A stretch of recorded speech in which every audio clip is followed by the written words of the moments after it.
October the 17th is set aside yearly to commemorate the International Day for the Eradication of Poverty and to promote awareness of the need to eradicate poverty and institution in all countries. Yeah, this was done by the United Nations to bridge the gap between the rich and the poor, a target so apt at a time when there are more than 643 million people across the world living in extreme poverty. As Nigeria joins the rest of the world to observe the International Day for the Eradication of Poverty, attention is being drawn to the plight of those who live below the poverty line.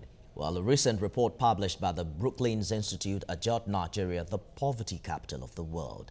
Nigeria had reportedly taken over as the nation with the highest number of extremely poor people, a position previously held by India.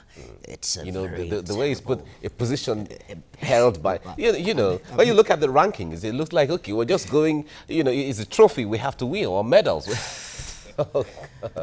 All right. Well, Ayodele Adio is still in the studio. We also have a public affairs analyst, Sheon Awogbenle, in the studio. Gentlemen, thank you for coming. Thanks for joining us. Incidentally, the observance this year tallies with the 70th anniversary of the Declaration of Human Rights. There are some who would say that have we come to a point in this nation where we understand that poverty, or extreme poverty as it were, is a fundamental, is infringing on the person's fundamental human right, if we can put it that way.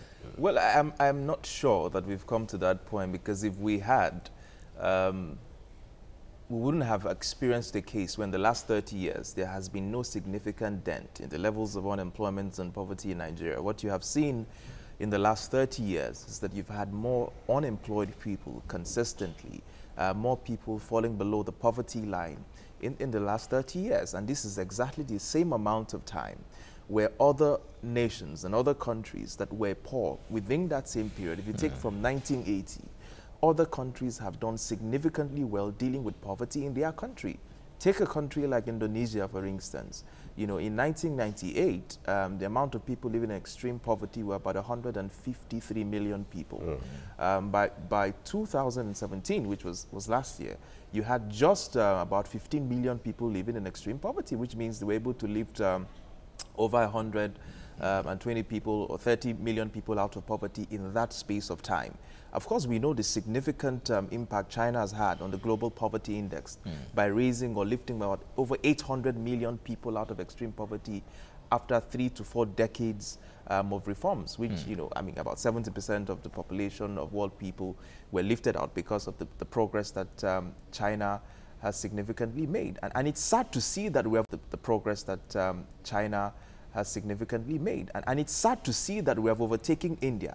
As we speak today, India has about 73 million people living in extreme poverty, which is just 7% of the population. Remember that the Indians are 7 times the population of Nigeria. So just 7% of their population is living in extreme poverty. But in our own case, the 83 million people marks about 48% of our population living in extreme poverty. So you see that we're in well, that is if we have the idea of our population, if we know exactly. Crisis, while we're complaining about social unrest in places like Zamfara, the killings around the country, or the Boko Haram crisis in the northeast, the kidnapping in down south, and all of that, it does seem that we don't seem to be linking it to the unbelievable, the elephant in the room, which is the rate of poverty in this country.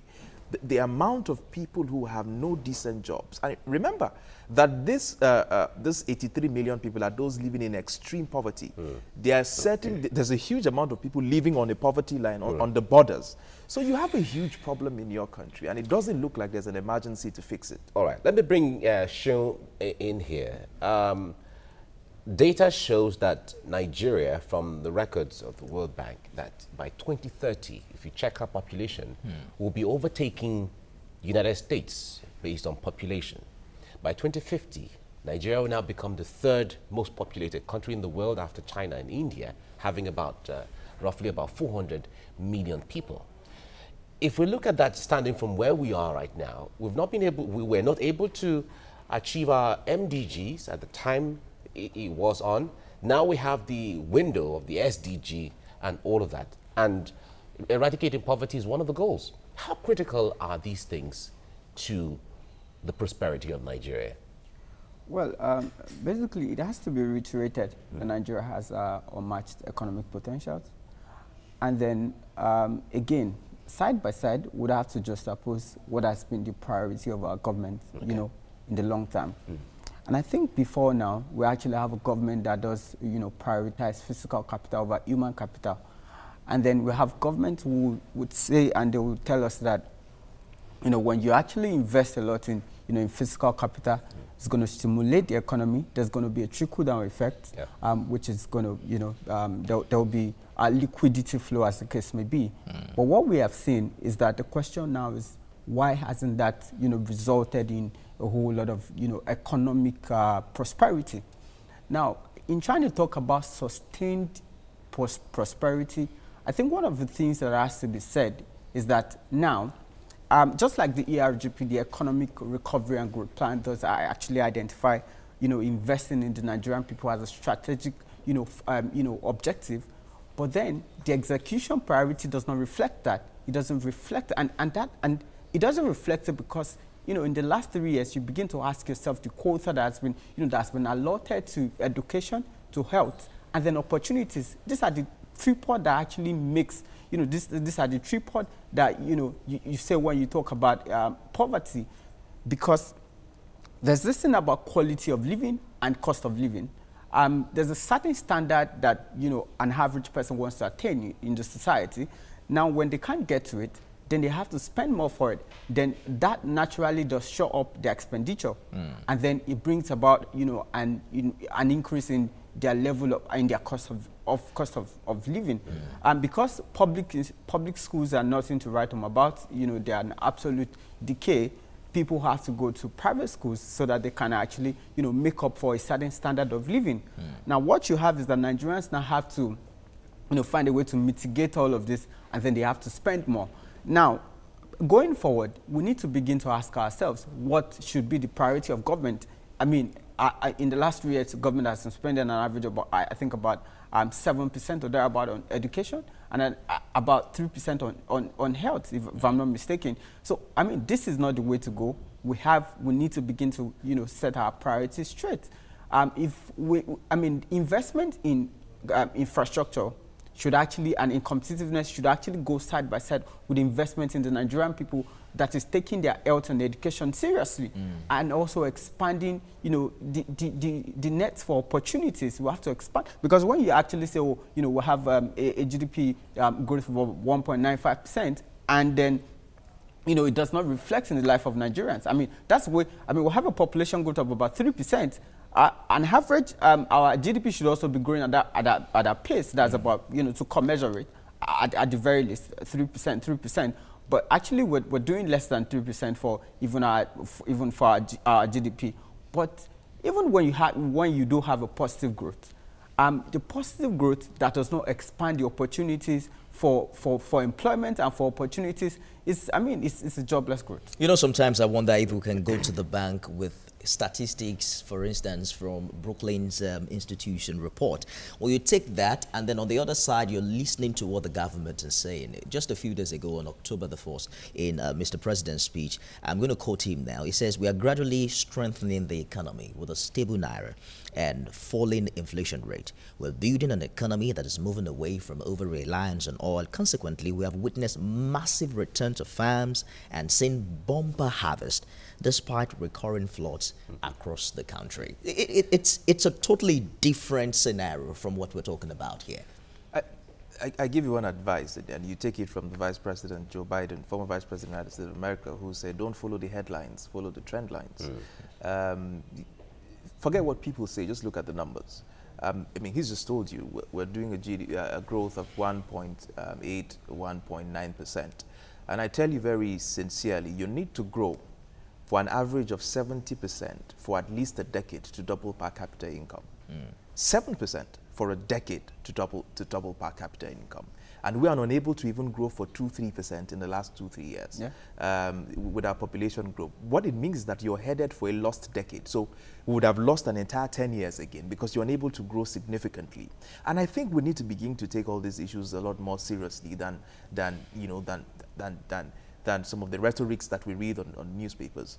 As we speak today, 3.7 million people, according to the National Economic Summit Group, 3.7 million people are coming into the job market every single year, pursuing a net job of less than 1 million. So you have a deficit of 2.7 million people every single year. In fact, you need to create an average of 3 million jobs every year to maintain the current unemployment level of 18.8%. That's the crisis that you are in. And here we are complaining about social unrest around the country, of kidnappings and killings and what have you. We need to move away from these welfarist programs. No country in the world has lifted its people out of poverty from welfarist programs. They are good. They are, I mean, it's a nice thing to do, cash transfers and what have you. Other countries do it. But it cannot be a core strategy for lifting people out of poverty. Right. It is economic expansion. It is economic expansion that lifts people out of poverty. And we need to begin to focus and prioritize these issues and not these welfarist programs that we consistently do. I mean, of pockets of 5,000, 10,000 naira here and there. That is not, they're at best palliatives and are not going to lift people. So that shouldn't be the core. That should not be a core strategy. Okay, sure. You want to say something before I ask you? Absolutely. Yeah. Nigeria is actually a country of palliatives. I mean, palliatives, knee-jerk approach to everything. Just without thinking it through. Let's just mitigate. Alleviate. Those are the words. I mean, nobody's talking about comprehensively. Addressing most of these problems. And here's the thing. Aside from the fact that, I mean, you actually have a country that minimum wage is actually set, you have a centralized minimum wage. That's a different discussion for another day anyway. And then you see an average of 18,000, minimum wage monthly.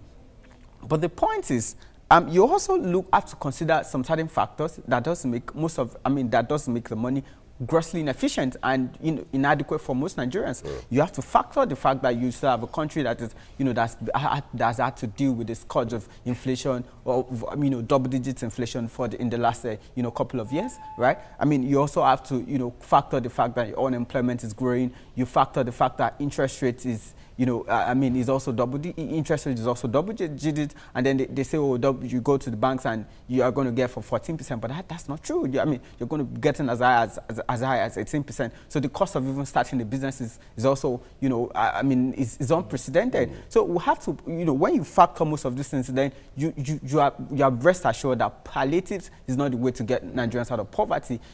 All of the markers that drive the economy has to put in, we have to put it in place and we have to talk about it. And that is why in trying to demand for an increase in a new minimum wage, we have to put in all of the factors that do drive, mostly because a combination of, a high inflation rate and a weak exchange value of the naira does grossly, makes the purchasing power parity of an average Nigerian, it makes it quite inefficient. So you need to factor in all of these things. When an average Nigerian does have 1,000 naira, it doesn't even get anywhere. It's quite ironical when the cost of doing business is really hard. And then on the index and the measurement, Nigeria is moving places when in the ease of doing business. 10 places. So when you put this together, it'd be like, okay. 145, no, 145, in 2017, 145 of about 180 countries. Well, the point there is there was a movement. That's what we're talking about. There was a movement. But let's come back to one issue here. The world has about 7.4 billion people right now. The whole of the globe is valued at about, according to the data bank of the World Bank, said the world is valued about $80 trillion, with America leading, followed by China, and then Japan, and then it trickles down to Germany and the others. When it comes to the poverty or the prosperity of the nation, is it the work? Does it totally rests on governments? Are they the ones that decide poverty, or the indexes of poverty, as in where it exists and where it doesn't exist? I mean, first of all, that's why you have a government anyway, because the government are supposed to stimulate wealth creation and what have you. I mean, and you can take instances over instances. After the Great Depression in the United States, you had the government that came into place you know, setting what was called a grand vision for the entire country, stimulated the economy. You know, that's what made John Keynes quite famous, the famous economist. You know, they did all of that work. In fact, after even 1945, when the New World Order was set for the building of the global institutions, which invested billions of dollars to rebuild Europe, you know, and so you see the role consistently of governments in trying to stimulate wealth creation in the countries or the borders in which they govern. And so you find that government has a critical role to play in lifting its people out of poverty and in creating prosperity for their people. But what have we done? We've done two things in this country, and I tell you why it's such a laughable, in some extent a joke, but an expensive one at that. You have a monetary policy system, right, that pegs, first of all, what drives inflation is the first question you need to ask. Because first of all, let us look at poverty as an outcome. And an outcome of what? Deliberate policies or politics. So what creates inflation? Inflation is created because of too much naira supply in our economy, isn't it? What creates the too much naira? It's, you know, the fact that the CBN exchanged dollars to distribute naira to states, isn't it? So when there is excess naira in the system, what does your CBN do?